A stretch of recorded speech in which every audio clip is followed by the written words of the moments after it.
There. Titus chapter 1, verse 15, unto the pure all things are pure, but unto them that are defiled and unbelieving is nothing pure, but even their mind and conscience is defiled. They profess that they know God, but in works they deny Him, being abominable and disobedient, and unto every good work reprobate. Bisaya, ngato sa putle, ang tanan mga butang putle, apang ngato kanila nga nahugawan ug dili matinuohon, walay bisan unsang butang nga putle. Apan bisan ang ilang panghunahuna ug konsensya nahugawan. Sila nagpahayag nga sila nakaila sa Diyos apan diha sa mga buha gilimod nila siya. Ingon nga dulumtanan ug dili masinugtanon ug ngadto sa matang maayong buha sinalikway. Kining mga verse today nagistorya kabayan sa mga tao nga wala naluwas. Notice it says defiled and unbelieving. Pero naay kamatuoran diri sa verse 15 nga mag-apply sa tanan. That's what I want to talk to you tonight about. Title of my message is When the Conscience is Defiled. Sa dihang ang konsensya mahugawan. Magampo na ta, dayon ko mo makalingkod para sa mensahe karon. Father, would you please bless the preaching of your word. I pray that you'd fill me with your spirit. Give me a clear mind. Lord, you know the outline is mostly English, but would you help me to make the truth very clear? God, would you fill me with your spirit? You know, as always, I'm a little bit tired. But Lord, I pray, God, you give me grace and power. Help me to make truth clear and applications practical. Please, Father, bless us now. Be with those who are weary. Pray to keep our minds sharp and alert so we can benefit from the preaching of your word. We pray in Jesus' name. Amen. Pwede ka mo maglingkod.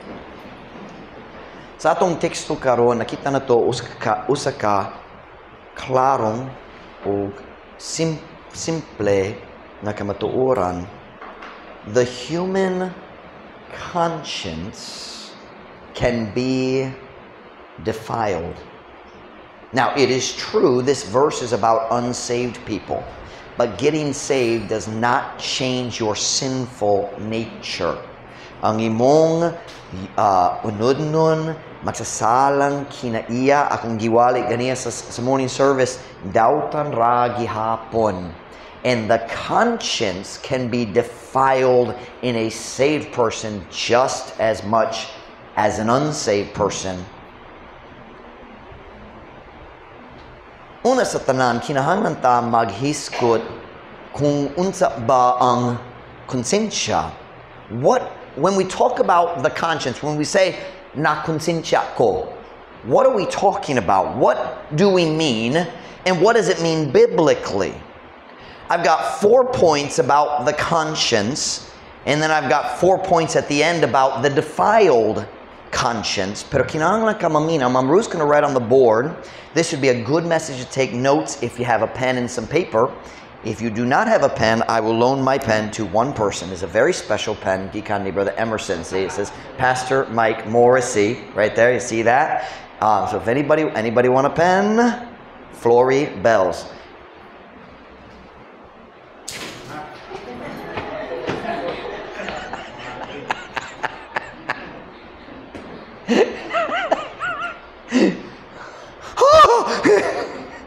It's not a spear, Flory. It's not a knife. Unsa ba ang konsensya? Wifey, are we ready? I gave you the paper. Number 1, the conscience is a warning system designed by God to protect us from the sins that could destroy our lives. I'm trying to figure out what is blowing my sermon. The conscience, ang atong tawhanong nga konsensya, usa ka warning system nga gihimo sa Ginoo gibutang sa atong kalag aron magprotektar kanato gikan sa mga sala nga makaguba sa atong mga kinabuhi. Tonight I want to use a very simple illustration that I think will help you understand this concept. Sa among car, kami ni Ma'am Ruth, sa among car, kung ang makina mainit na gyud na ay uskasiga, uskalay nga mag-flash kanamo, mag-warn kanamo nga init na ang makina o delikado na ang situation sulod sa makina. Kung ikaw magpadayon og drive, kung init na gyud ang makina, unsa ba ang mahitabo? Kamo nga ni Kuyog ni Brother Michael sa swimming activity dito sa bukid dapit, nainomdom mo, unsa mahitabo kung mag-overheat ang makina? Kaboom! And then maglakaw ka, 8 ka kilometer.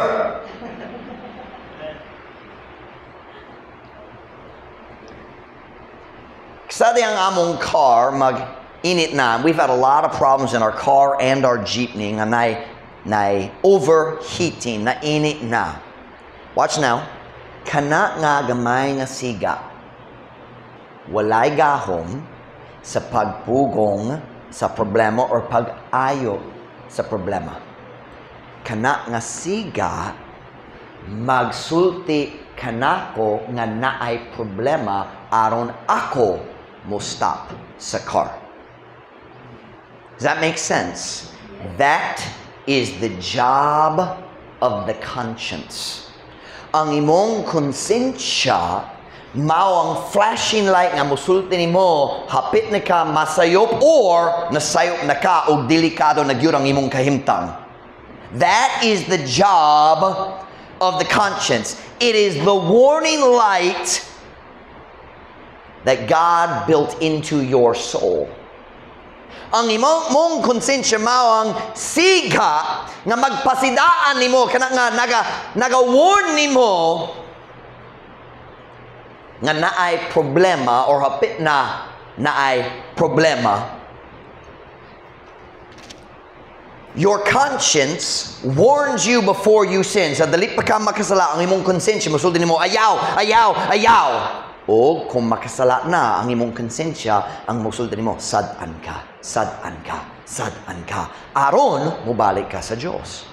Kana ang katuyuan sa konsensya ug ang Dios ang mibutang niya na diha sa imong kasing-kasing. Statement number 2. Number 1, the conscience is a warning system designed by God to protect us from the sins that could destroy our lives. Number 2, this warning system was initially based on God's law written in our hearts. Kini nga siga, kini nga warning sa sinugdanan, gibase sa balaod sa Dios nga gisula diya sa kasing-kasing sa matag tao nga natawo. Go with me to Romans chapter 2 verse 14.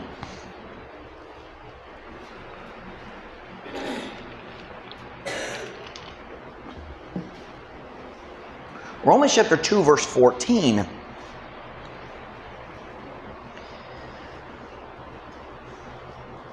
Romans chapter 2 verse 14. Kunana, say amen. For when the Gentiles, which have not the law, do by nature the things contained in the law, these having not the law are a law unto themselves, which, so the Gentiles, ang tao nga wala kabalo sa balaod ni Moses, gikan sa Ginoo, these people which show the work of the law written in their hearts. Kini mga tao nga wala pa naluwas. Pero ang balaod sa Ginoo gisula niya diha sa ilang kasing-kasing. Look what it says next. Their conscience also bearing witness. And their thoughts, the meanwhile, accusing or else excusing one another. Kasaya, kay sa diha nga mga hentel nga wala nagabaton sa balaod, nagbuha pinagi sa kinaiyahan sa mga kinaiyahan sa mga butang nga anaa sa balaod, kini sila nga wala nagbatong sa balaod, maoy usa ka balaod nga to sa ilang mga kaugalingon. nga mipakita sa buhat sa balaod nga nahisula diha sa ilang mga kasing-kasing ang ilang konsensya usab nagadala sa I think I would say nagahatag sa pagpamatuod pero nagadala sa pagpamatuod ug ang ilang mga panghunuhuna sa samang paagi nagasumbong o kondili man nagapamalibad sa usa ug usa. Now we're going to come back to the second half in just a minute. What I want you to notice right now is God wrote His law in the heart of every human being. Kanamong rason nga kita nahibalo diretso. Bisan dautang ta sa atong kauliang buha, we all know there is right and there is wrong. Kitang tanan nahibalo na ay maayo ug naay dautan ug bisan kita mo pili sa kadautan, kabalo gyapon ta nga naay morality. We are, by nature, moral beings. I don't mean kitang tanan magkinabuhi diha sa paagi nga moral kaayo subay sa balaod sa Dios. I mean, in our heart, we know there is such a thing as morality. Naay matarong, naay kadautan.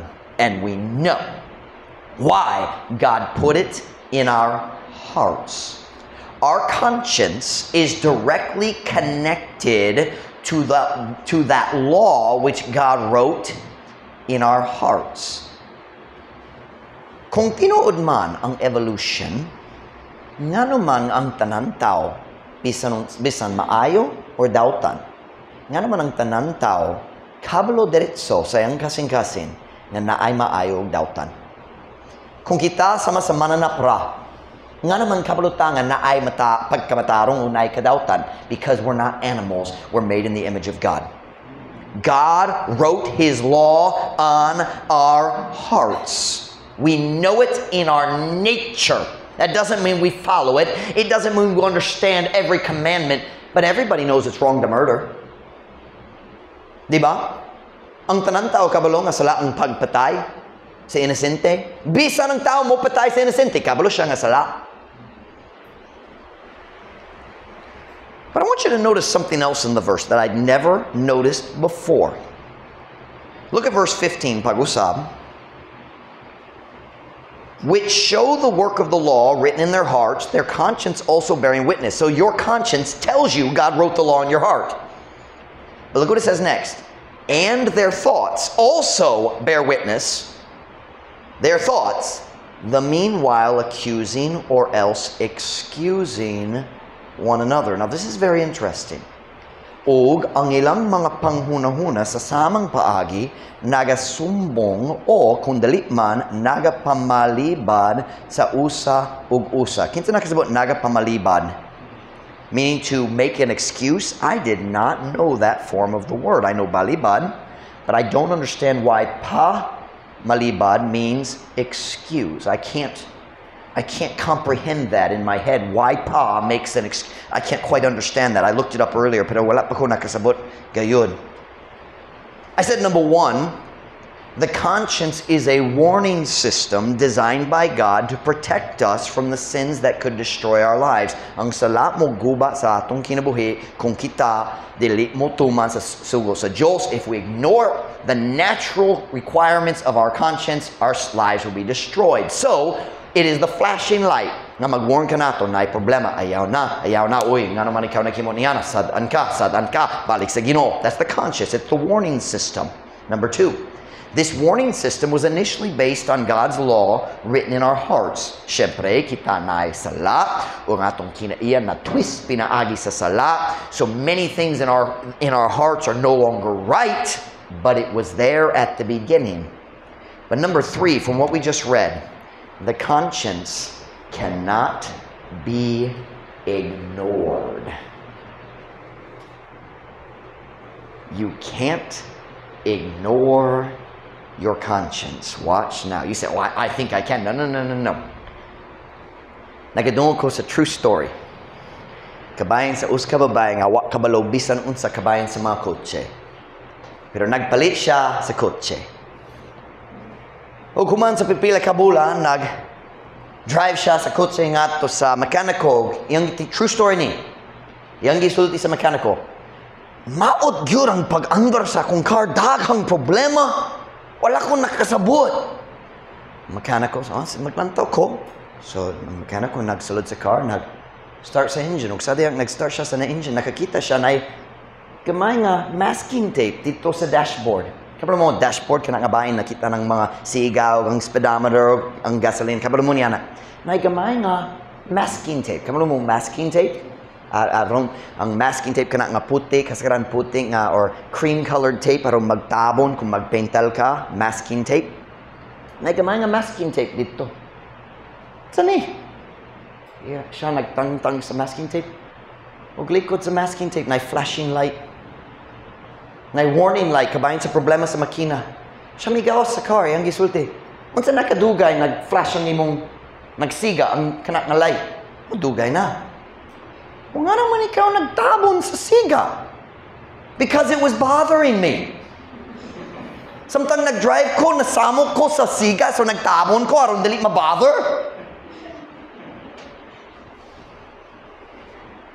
She couldn't ignore the light, so she tried to cover it. That's exactly what many people do with their conscience. Kanak gayur ang buhaton sa daghang tao, naluwas or wala naluwas. Daghang tao, sama niya na sa ilang konsensya. Dili sila maka-ignore, dili sila makabaliwala niya na. Notice he says their thoughts also accusing and excusing. When your conscience starts flashing, you can't help but think about it. Diba? Kung makonsensya ka, dili ka makalikay o hunahuna kabayan niya na. Diba? Let me tell you what getting drunk is. Unsa ba ang pagpahubog? Is that the word? Pagpahubog? Pagpakahubog? Salamat kayo. Next week siya na lang magwali. Nindot lagi. Unsa ba ang pagpakahubog? Watch now. Ang pagbutang sa masking tape. Ang pagtabon sa siga, sa konsensya, gamit ang masking tape. Pero, sa sunod buntag, kung mumata ang tao, mahinumdong gyapon siya ang nagsiga. Nasamok gyapon o labaw pa kay naibag o nahubog sa gabi. Am I making sense to you? Hopefully, kita nga mga naluwas dili mag-ingana, pero natay laing paagi magtabon sa siga sa konsensya. Unsay buhaton sa mga Kristohanon, dili maghubog. Sila mag-distract sa ilang hunahuna gamit ang Facebook, YouTube. Basin mo, kuyog-kuyog sa mga higala, magtabi-tabi kanunay. Magbantay sa mga salida. Unsa ba? Nagsulay siya mutabon sa siga nga nagsamo kaniya. Trying to distract our mind. Some people read books, listen to stories, daghang paagi. Pero naiusa ka panahon na halos tanan tao maglusod. Kumuhigda na aron matulog. O imong kasing may hunahuna magdagan kabahin sa sala. Kung magsulay ka matulog, wala na ibisanon sa mag-distract nimo. Kailan mo rasa ng ubang tao kanunay maminaw sa music. Kaya kung hilom na, ang konsensya balik na. Diba? Nga naman ang kalibutan hong tao, ganahan sa music nga, saba gyud. Aron dili sila makahuna-huna kabahin sa ilang sala. Nagtabon sila sa siga sa konsensya na nagsamok nila. But guess what? Eventually, matapos na ang song o mahilom na.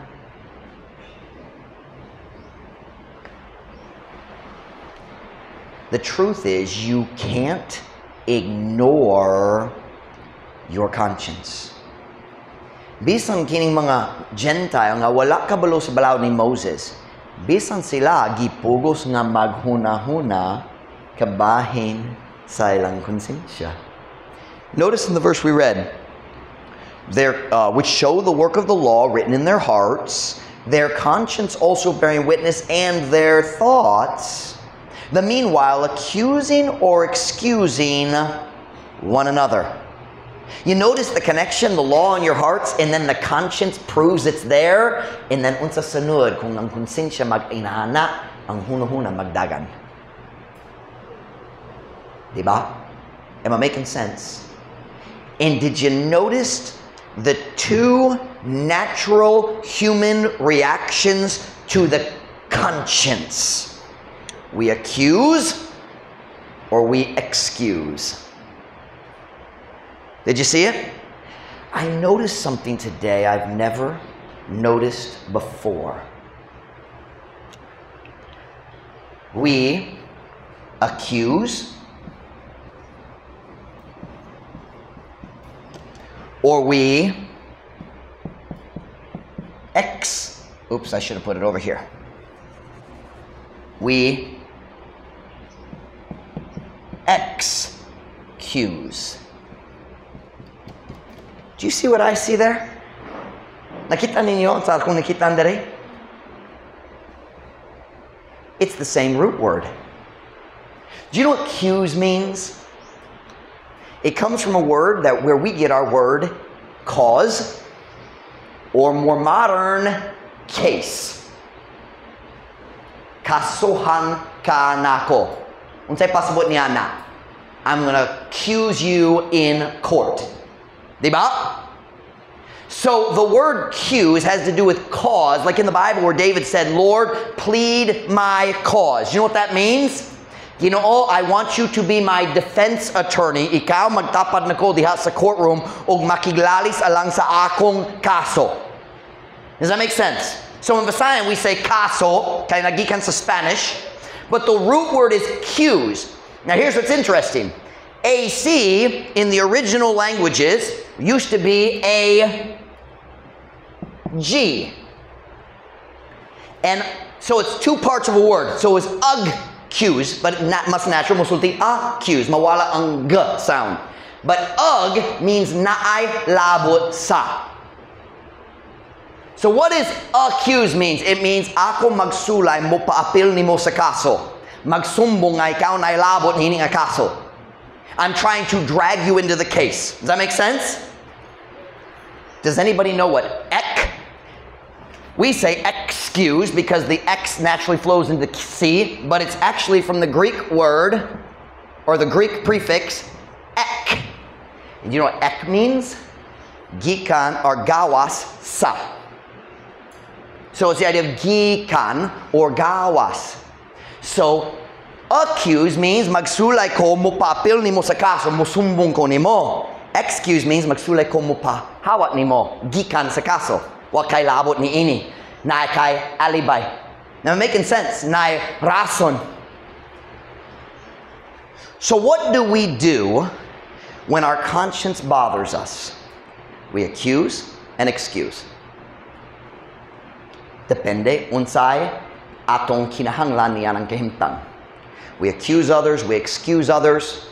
Kung atong kaugalingong anak na mga alibay para nila, kung akong ikson ay alibay, oh, dali, ay, kabalo ko imong angkol nagabusar nimo, pero parente mi, dali mi makapapriso kaniya. What is that? Excusing one another? Diba? Excuse, accuse. That is how we deal with our conscience, isn't it? Find a way to magsulay ta mo hupay sa akong konsensya pinagi sa paglantaw sa situation sa uban. Am I making sense to you? But no matter what you do with your conscience, you can't ignore it. Makatabon, pero dili malimot. Kay sunod buntag, mahinumdum gihapon. The conscience can be temporarily covered, but never fully ignored. Bisan unsa atong buhaton kung magsumbong o mag-alibay, unsa ba naghunahunag yapon kabahin ni anak nga sika.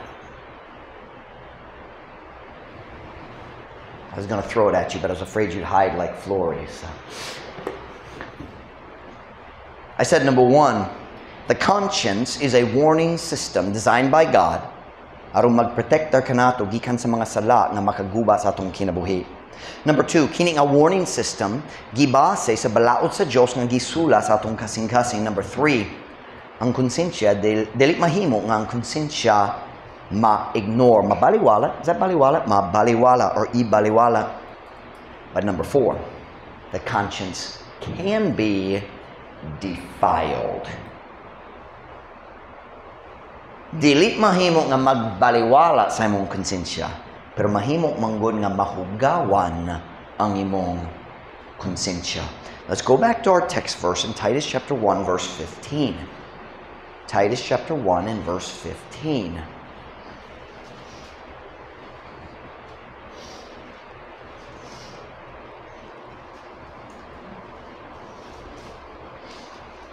Titus chapter 1 and verse 15. Unana say amen?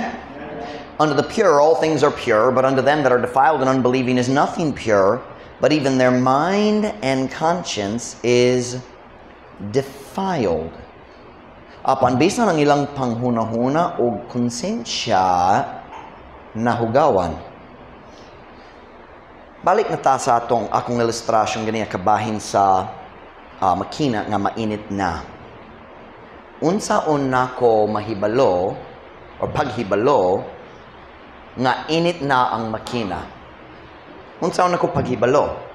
Nay siga.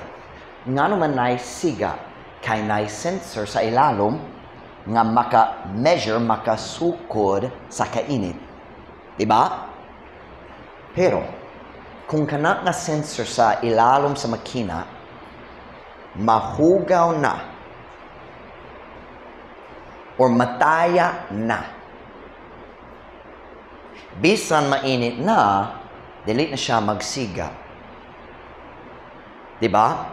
Kay ang sensor nahugawan. If the heat sensor no longer works, sa dihang ang makina sobra kainit, wala ang driver dili mahibalo o delikado gayud kana nga kahimtangan. Pipila ka simana mi labay nag-drive ko sa jeepney padulong sa Dapolog. Ug kana nga panahon na may daghang problema sa radiator sa jeepney, karon wala na, pero sa una nay problema. So padulong ko sa Dapolog ug kalit lang init kayo ang makina. Nagpadaplen ko, nag-abre ko sa mga lingkuranan para makakita sa radiator. Nakuha gamay nga trapo dito sa jeepney. Gamito na ko sa pag-wipe sa window usahay. Ug nagsulay ko nag-abre sa radiator, sa taklob sa radiator. Pero kahit yun siya. Kaya nga naman, init kayo na pressure sa ilalom. Nagsulay ko, ug sadya nag-turn na nabuto ang taklob ug ang tubig nga what's the word, boil? Bukal? Can I use that? Boiling water? Nagbuto gikan sa radiator, nag-spray sa tibok jeepney. Salamat sa Ginoo nakoy trapo, so wala ko napaso, pero naay tubig, boiling steam all over the jeepney. Delikado gyud. Pero mas delikado pa kung nagsulay kung nag-abre nga wala kabalo nga init sa ilalom. Ang pinakadakong peligro mao ang peligro nga wala na matikdan. O kung mahugaw na ang konsensya, ang imong konsensya dili na mag-warn nimo nga padulong ka sa katalagman. You can't ignore the light, but you can make the sensor dirty so it doesn't work anymore.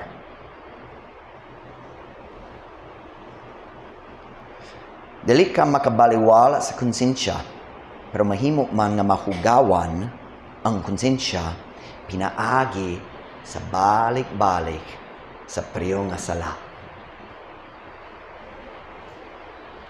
The first time, ang unang panahon na ikaw mamakak. Ang imong konsensya magsinggit.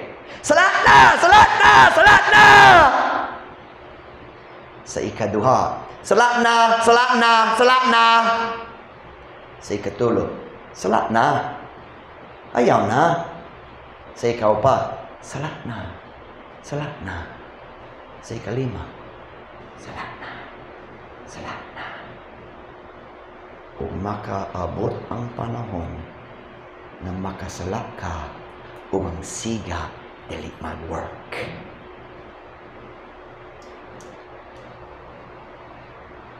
Ang sensor sa imong konsensya na hugawan na pinaagi sa sala na balik-balik.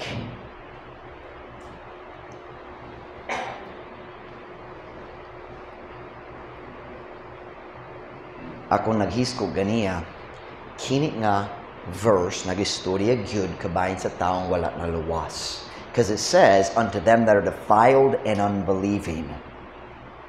Sila nga nahugawon ug wala nagatuo or dili matinuohon. But you listen to me very carefully. Being saved won't protect your conscience from the defiling power of sin. Ang kaluwasan nimo dili magpanalipod sa imong konsensya gikan sa makahugaw nga gahom sa sala. Mahugawan gihapon. Maghinay gihapon ug makaabot ang panahon nga hilom gayod. Wa nay siga sa pagpasidaan. Here's the scary truth. Through repetitive sin, you can literally train your conscience to accept the very things that will destroy your life.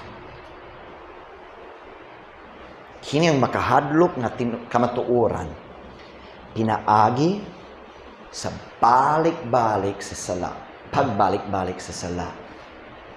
Makatudlo ka sa imong konsensya nga dili na magpasidaan kanimo kabahin sa maurang sala nga moguba sa imong tibok kinabuhi. It's the warning light, and you can disable it through sin. O kana gayon ang nakit-an nato sa mga Kristohanon lukop sa kalibutan karon. Around the world na mga Kristohano nga nag-train sa ilang konsensya sa pagdawa sa kalibutan nga pamatasan o magsasalang kalingawan.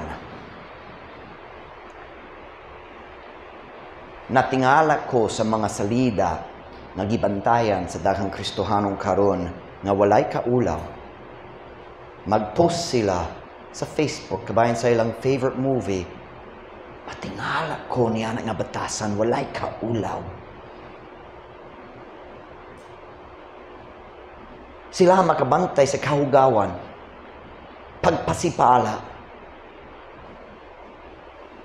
mga sex scenes, mga tao nagdulog, kahugawan.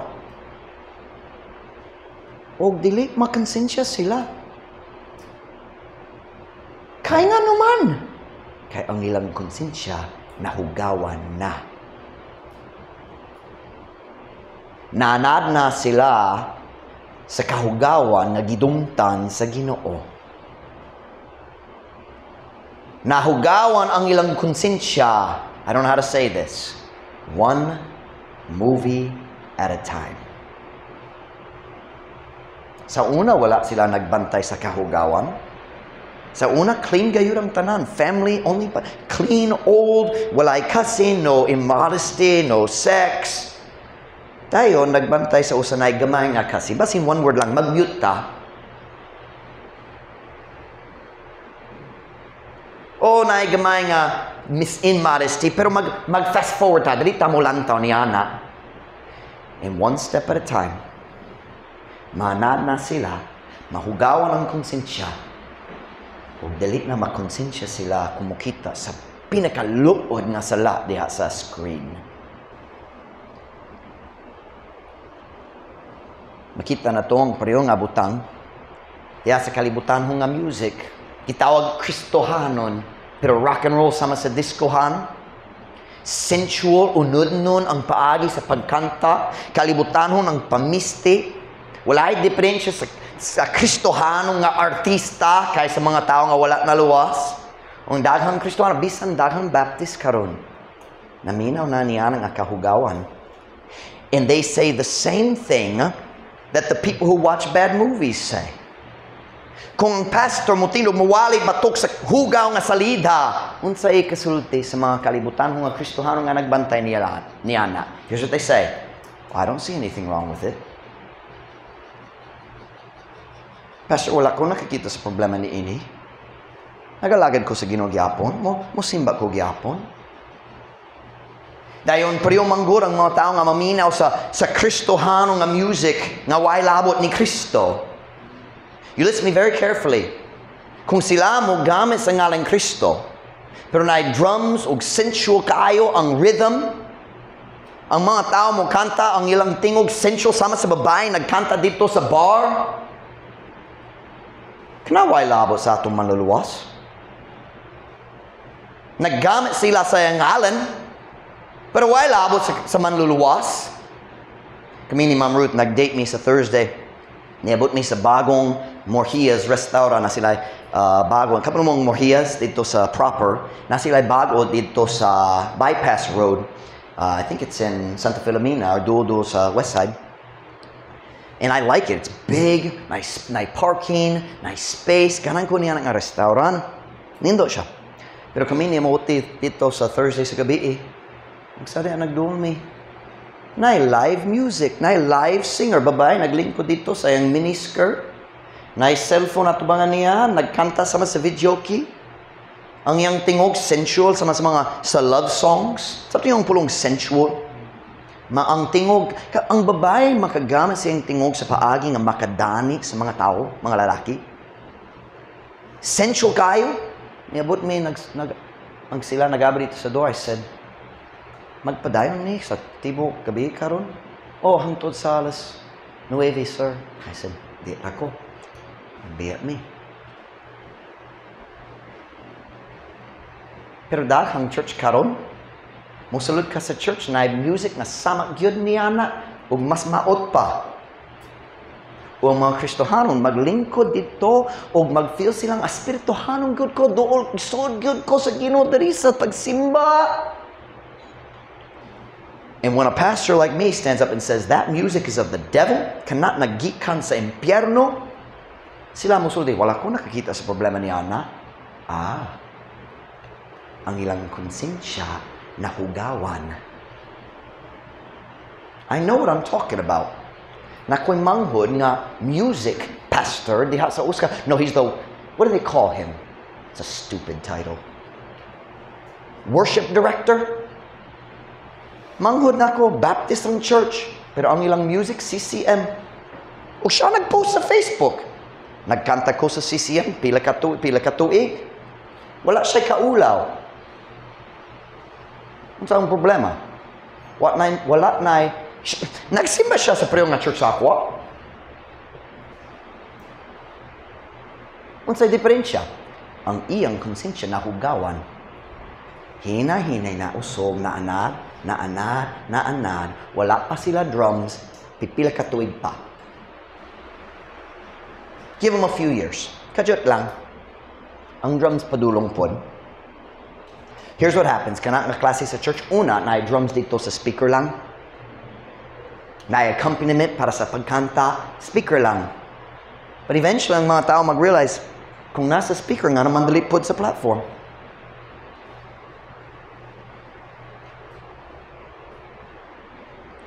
Naipareho nga kaimtang kung mag-storyta kabayan sa pamiste, sa mga Kristohanon. Daghang church karon, mosulod ka, walay diferensya sa mga tao dito sa diskohan, sa mga tao dito sa church. Gisi-gisi, sexy ang pamiste. Ang mga babae, magtindog, mag-lead sa church pagkanta, tight kaayo ang slacks. O kung naitaw sama na ko, magwali ka bahay ni Ana, unsa bahay lang tubag.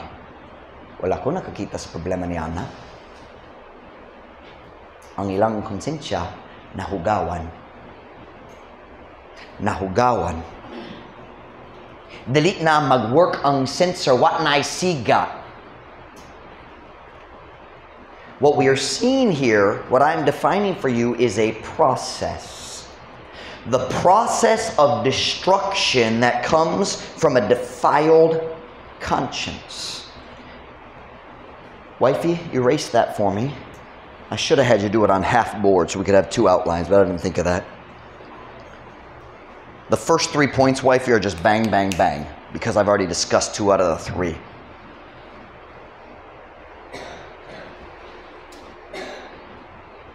You listen to me tonight.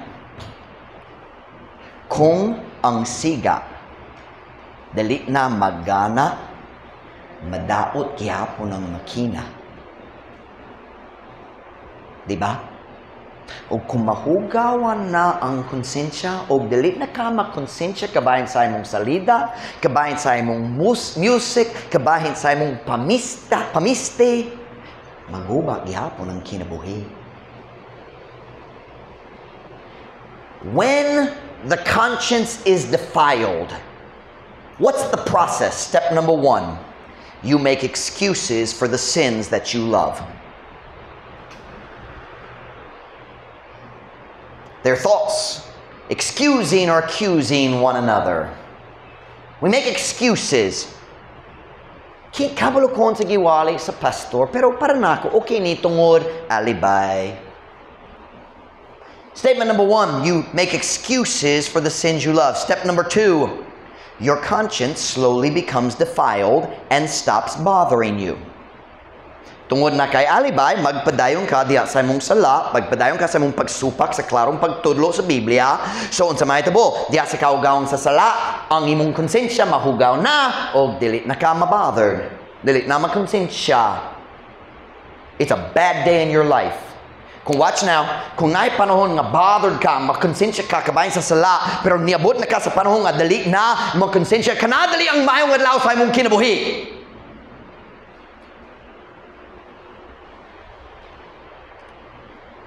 Hey Jade, come on in, welcome kayo. Step 1, you make excuses for the sins that you love. Step 2, samtang ikaw magpadayon diya sa sala, ang imong konsensya, hina-hina mahugawan, o dali na magsigat, dali na mabother. Step number 3. O kini ang akong gihiskot sa mga tao. Step number 3. You begin defining truth according to your defiled conscience instead of God's Word. Kung naay Kristohano mosulti, Pastor, nakadoon ko sa imong pagwali, nakakita ko sa Biblia, pero just para na ako, walay problema ni ining gipang buha na ko. Watch now. Karon, nag-decision siya kung unsa ang kamatuoran, gibase sa iyang nahugawang konsensya imbis sa klarong pagtudlo sa pulong sa Diyos. And that's when you're in trouble.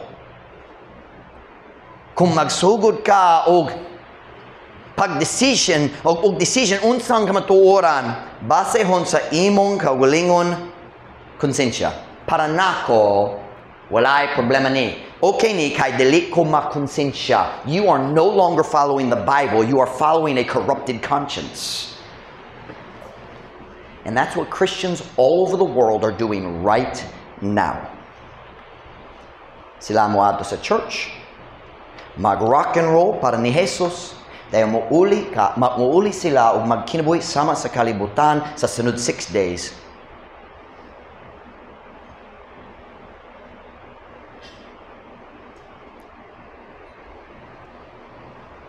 When someone says, I just don't see anything wrong with that, he has just rejected God's Word and replaced it with his own defiled conscience.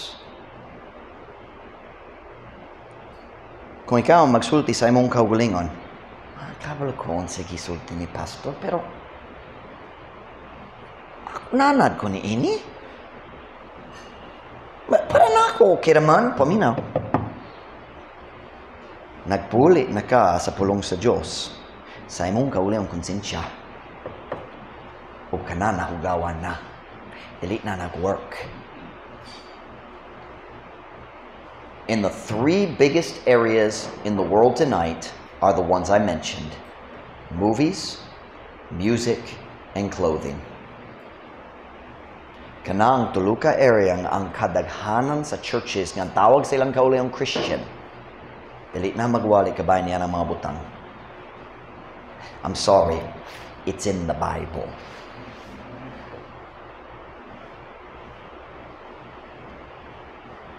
But what's the final step?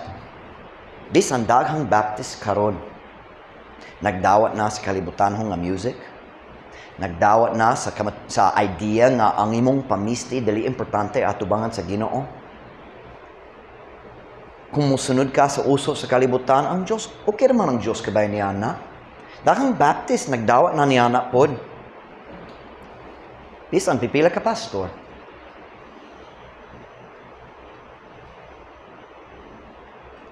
Pero unsa bang final step? Kung na'y Kristohanon, kung member siya sa church sama ni ini, di ng pastor magwali batok sa sala. Magwali batok sa mga butang nga kalibutanhon. Magwali kabayan sa mga uso nga gidawat sa kalibutan pero gidumtan sa Dios. Unsay buhaton sa Kristohanon nga niabot na diri?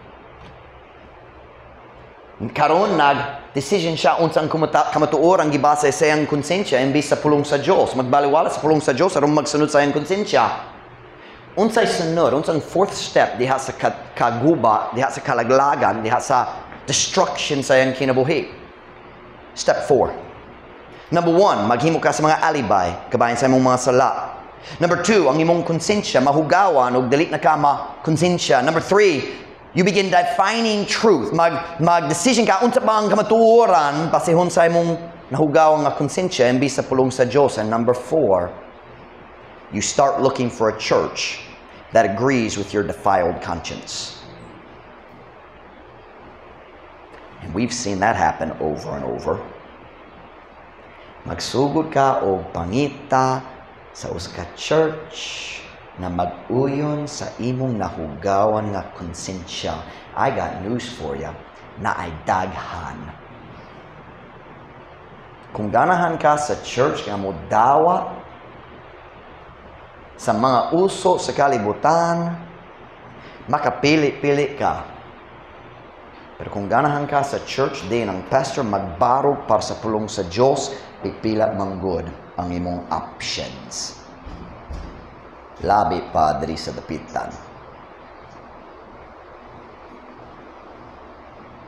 Ang mga tao musulti, dili na ko comfortable ni ini nga church. Kaya nga naman, tungod kayang pastor, balik-balik mo gamit sa pulong sa Diyos sa paglimpyo sa ilong konsensya o dili sila ganahan. You see, when I stand up and preach the Word of God, I'm trying to clean the censer. Aron makonsensya ka pag-usab. Have you ever noticed here in Dapitan, daghang tao nagbisita diri gikan sa laing church nga dali katolika, gikan sa Alliance, gikan sa Assembly, gikan sa niya nga klase. Sila mo sulod pipila ka semana dahil mawala na.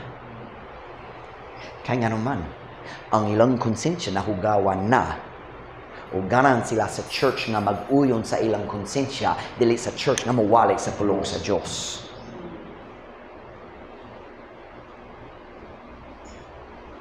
But here's the problem. If the light, kung ang overheating light diha sa akong sakyanan, kung dali na maggana kay nahugawan ng sensor, kana dili mo pugong sa pagbuto sa makina.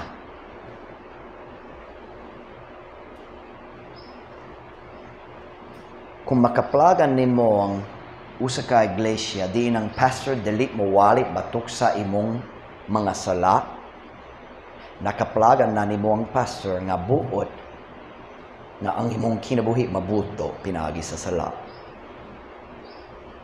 He doesn't love you. Are you listening? Ang pastor nga dili magwali batok sa imong favorite sins wala siya'y gugma para nimo.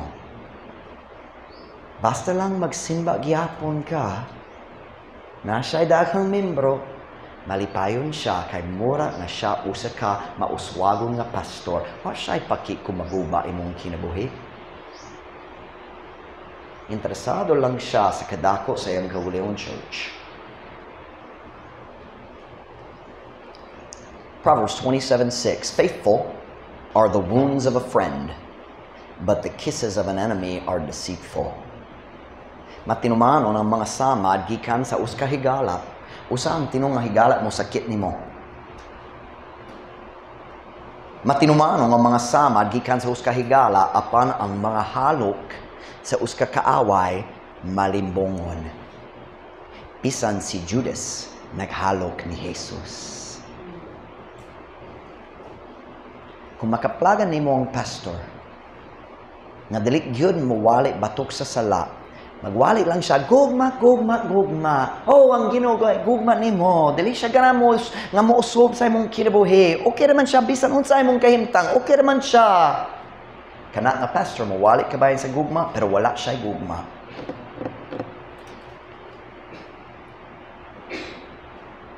Ang tinuod nga gugma mo sakit sa tao na padulong sa kaguba.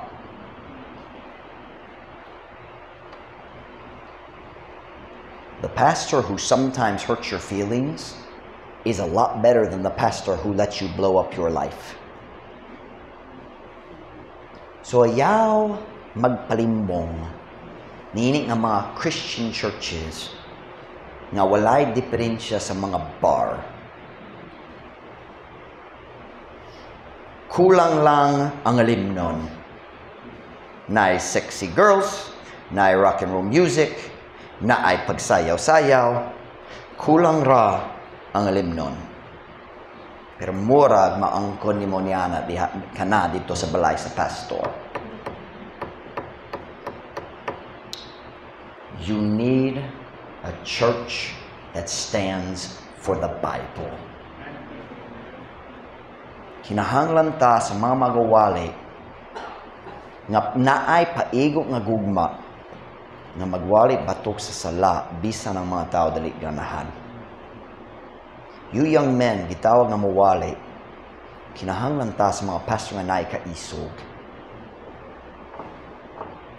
Let's be a church. Let's be a church that lets the light flash.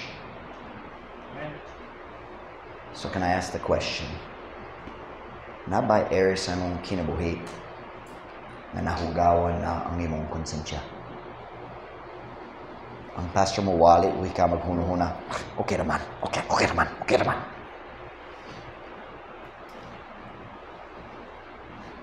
Mabuto yapon ang makina. Ayaw pagtabon sa siga. Every head bowed, every eye closed.